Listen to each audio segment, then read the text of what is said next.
channel. I first and foremost wanted to say thank you for the feedback I got for the video last week. I've been wanting to join BookTube for a little while, but I've been hesitant for a few reasons. But seeing the feedback that I got in the comments and everything I got on Twitter about the video made me so happy, and I really want to thank you guys for that. It has made me feel a little bit less shy about joining the community. I know it's a community that I've been watching for a little while and I've been wanting to join, but I know I'm finally glad that I did the move. But today I wanted to do something a little bit different. I wanted to talk about audiobooks. I've seen lately that a lot of people on Twitter especially have talked about audiobooks and saying that they don't count them as reading and little comments here and there about it. And I just wanted to say my point of view, how I felt towards that. I've heard a lot when it comes to audiobooks, and I personally like usually to read either hard copies and sometimes ebooks, but I was always hesitant when it came to audiobooks, and I just didn't feel like I could retain the story as well when I used audiobooks. But this year, I had an experience that completely changed my opinion about that. I have a few book clubs that I belong to on Facebook. One of them, it's called TBR and Beyond. So I just want to say thank you for everybody that answered my question when I posted it once. I posted that I have been struggling to meet my reading challenge, and I wanted to challenge myself as a reader and read a little bit more than I did last year. And as some people suggested audiobooks and suggested me a couple apps to use when it came to that. And I followed their advice, and I was kind of hesitant, but at that time, it was around April or March. In April, I started a new temporary work position that I had to commute to work every morning, and the drive was about 30 minutes, and in the afternoon maybe 30-40 minutes depending on traffic. And I started using the app, especially Hoopla and Overdrive, to borrow or rent the audiobooks. And I had experienced that. I had at least two books that I read them or listened to them in about a week. I did both. I read the hard copy and I listened to the audiobook when I was driving, and it helped me a lot actually. I read those books in about a week, and that helped me a lot when it came to the reading challenge. And it made me think, like, how many people actually think that audiobooks don't count as reading. But let me tell you, for me, one of them at least was The Hate You Give by Angie Thomas. I listened to the audiobook most of it, and it was really nice to hear. I really liked the story and everything. I watched the movie recently for a screening before it was released, and I thought I would not be able to remember the story that well when I came and watched the movie.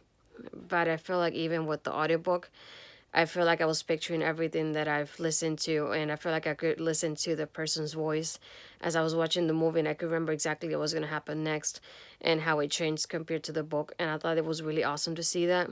And it made me realize how audiobooks really should count as reading, because you can retain things just as much as you do when you're reading a hard copy in an ebook. I don't understand why people wouldn't count them as reading. And I've read a couple other books, but I've had my experience with mostly with audiobooks this year. It's been incredible. I've also listened to an audiobook for Simon versus Homo Sapiens Agenda, which I finished in about like 5 days. I also recently finished Both Die at the End by Adam Severa. I had that in my bookshelf for a little while, and I found it available on Hoopla, and I rented it. I really, really loved it, and it made me want to read more of his books just because of that one now. So I'm hoping I can read More Than Happy Not, which is the next one I have from Adam that I'm hoping I can read next. But there's so many books that I've thought about that I never thought I could listen to the audiobook, and I see how they're available, and I'm like tempted to read them and everything. I also had Breaking Dawn by Stephanie Meyer.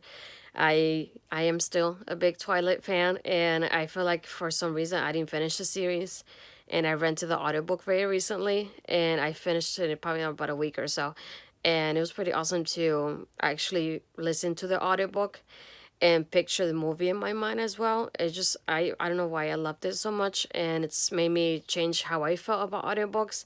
Now I say, when it comes to that, don't, just give it an opportunity at least. Don't think just because people could criticize it somehow that you shouldn't try it. I would say don't knock into it, try it, because you may listen to the audiobook and you may fall in love with the characters that way, or you may even like the story or picture it a lot better than what you do sometimes just with the books, or even do what I've done. I combine them as well.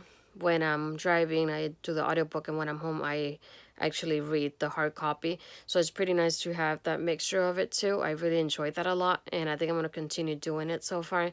So it's pretty been awesome to just have that now as an option for myself as well. It's helped me during my daily life when I'm doing stuff around the house here, and I just listen to the audiobooks. I feel like I've done so much more, and when I can't believe, when I see it, and I can't believe that I read that audiobook and I did it, and I read so many books. Right now, so far, I believe in my 16th book out of 20 that I've been wanting to read for this year with the Goodreads challenge. And I'm actually listening to one audiobook and reading one hard copy. So hopefully, I hope by at least November I have 18 books. So I would say that you never keep that option away, just because audiobooks are such a great opportunity for you to listen to the stories, and you never know how you're gonna feel about it later. I've probably had at least 5 to 6 audiobooks this year because I did it more like in the middle of the year, kind of almost.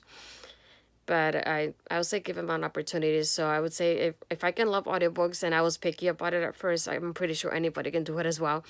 So I say, at least for today, give something an opportunity when it comes to your reading, and challenge yourself as a reader as well. And I still want to say thank you to everybody for watching my video. I hope to see you guys soon.